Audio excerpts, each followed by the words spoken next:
Hello, boys and girls. How are you? It's Pastor Lane. Do you know what this is? This is what we call a palm branch, and it's simply a leafy part of a plant. Well, the reason that I am holding this palm branch today is because today is Palm Sunday. And in church, we celebrated Jesus' triumphant entry into Jerusalem. Here is what that was.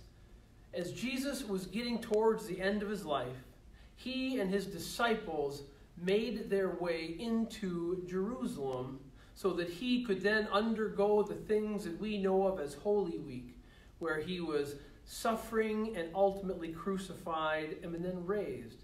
But as he was coming into Jerusalem on what we now call Palm Sunday, people were so excited to see him because they had been hearing about him and the wonderful things that he'd been doing and healing people and feeding people. And so they came out to meet him. They cut branches off of trees and they took off their coats and they laid them on the ground. So as Jesus came riding into Jerusalem on a donkey, they shouted, "Hosanna! Hosanna!" And they waved the branches and they were excited just like a parade. In fact, that's what it was.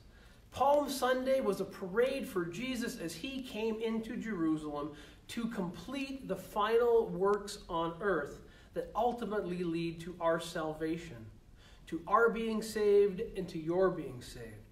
I know some of you have gotten from Miss Amber palm coloring sheets that you made out. I hope that you did that, and if you did today, wave them with me and shout, "Hosanna! Hosanna! Here comes the Son of God."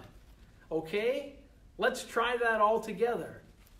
Hosanna! Hosanna! Here comes the Son of God.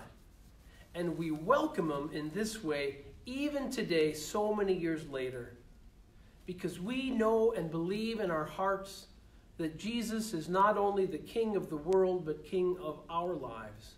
And we live our lives trying to do the things that he calls us to do. And that's sharing the good news about him, treating others with love and respect, forgiving other people, and just living out the love of God with our families and our friends. Hosanna!